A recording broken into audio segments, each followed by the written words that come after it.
Page number 59. 35th point ఏంటంటే to avoid confusion with and symbol. ఇక్కడ మనం halving ప్రిన్సిపల్స్లో ఒక స్ట్రోక్ని హాల్వ్ చేస్తే ఫాలోయింగ్ టీడీ వచ్చిందని చెప్పాం. ఇప్పుడు ఆర్ అనే వర్డ్ ఉంది. ఆర్ అనే స్ట్రోక్లో ఆర్ మనం ఇట్లా రాస్తాం, అప్వర్డ్ ఆర్. ఈ ఆర్ని హాల్వ్ చేసినప్పుడు అదేమవుతుందంటే లుక్స్ లైక్ షుడ్. అలాగే ఆర్ అప్వర్డ్ రాసాం అనుకోండి, అబౌవ్ ద లైన్, అది దాన్ని హాల్వ్ చేసామనుకోండి, అది ఎలా కనబడుతుందంటే అండ్ కింద కనబడుతుంది. ఇక్కడ షుడ్ ఎలా రాస్తున్నాం, షుడ్ ఇలా రాస్తున్నాం. సేమ్ ఆరు కూడా హాల్వ్ చేస్తే సేమ్ ఎలా కనబడుతుందంటే అది కూడా షుడ్ కింద కనబడుతుంది. అలాగే అండ్ ఇలా రాస్తాం, ఆరు కూడా ఇలా రాస్తాం. అక్కడ చాలా మైన్యూట్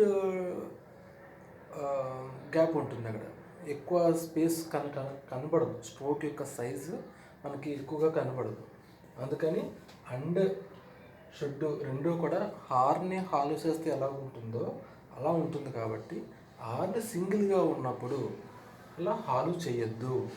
ఏం చేయాలి, రేట్ అనే వర్డ్ ఉంది. రేట్ అనే వర్డ్ వచ్చినప్పుడు ఫుల్ స్ట్రోక్ రాసుకోవాలి. ఆరు టీ రేట్ అని రాయాలి తప్ప ఆర్ని ఇలా హాల్వ్ చేసి వదిలేయకూడదు. చేస్తే ఏమవుతుందంటే షుడ్ అవుతుంది, రేట్. అలాగే రైట్ అనే వర్డ్ ఉంది. రైట్ ఏం చేయాలంటే అవ్వగలేను ఫుల్ స్ట్రోక్ రాసుకోవాలి, రైట్. అలాగే root, through the line full stroke. ఆర్తో స్టార్ట్ అయ్యి ఆర్ సింగిల్గా ఉంటేనే మరి ఏం చేయాలంటే ఫుల్ స్ట్రోక్ ఇక్కడ రాసుకోవాలి. అది ఫస్ట్ కేస్. సెకండ్ కేసులో in certain words where the proper length of a halved stroke would not clearly show అని చెప్పాడు. ఇక్కడ ఒక ఫుల్ లెంత్ స్ట్రోక్, ఒక హాఫ్ లెంత్ స్ట్రోక్ రెండు జాయిన్ చేసి రాయకూడదు.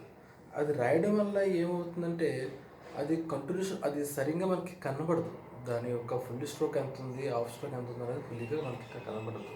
ఇక్కడ ఫ్యాక్ట్ అనే వర్డ్ ఉంది, ఎఫ్ అనేది ఇలా రాస్తాం. ఇప్పుడు కేని హాల్వ్ చేసాం అనుకోండి, ఫాలోయింగ్ టీ వస్తుందని చెప్పాను. ఇక్కడ కేని ఇలా హాల్వ్ చేసాం. ఇది ఎలా కనబడుతుందంటే అది ఎఫ్ కిందే కనబడుతుంది తప్ప ఇక్కడ నుంచి ఇక్కడ దాకా ఎఫ్ ఉంది.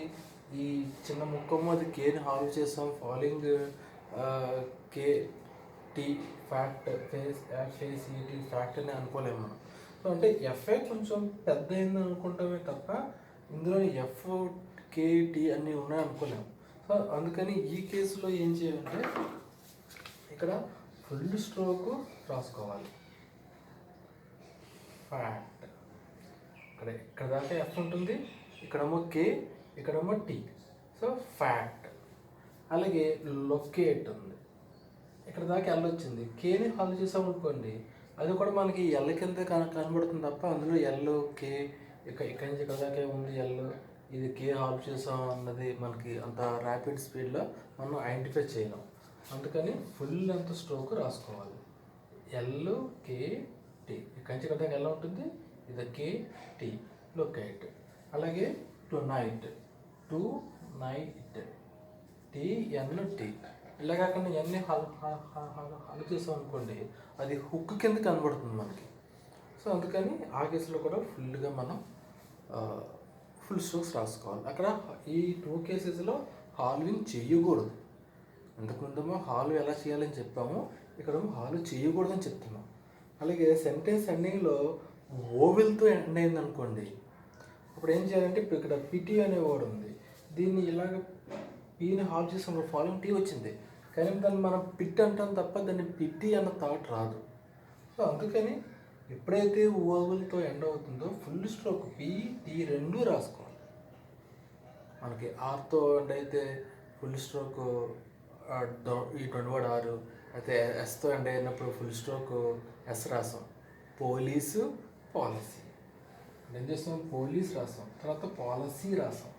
ఎందుకు, ఓవెల్తో ఎండ్ అయింది కాబట్టి. ఇక్కడ కూడా పీటీ ఫుల్ స్ట్రోక్ పెట్టుకోవాలి. ఎప్పుడైతే ఫుల్ స్ట్రోక్ రాసామో అక్కడ ఓవెల్ ఉందని మనకి ఐడెంటిఫికేషన్. బర్డీ ఇంటూ, అంతేగాని ఎన్ని ఆఫ్ చేస్తుంది ఇంటూ అవుతుంది తప్ప మనం ఎండ్ అవుతుంది తప్ప దాన్ని ఇంటూ అనుకున్నాం. సో ఈ 3 ఫాలోయింగ్ కేసెస్లో మనం ఫుల్ స్ట్రోక్స్ రాసుకోవాలి.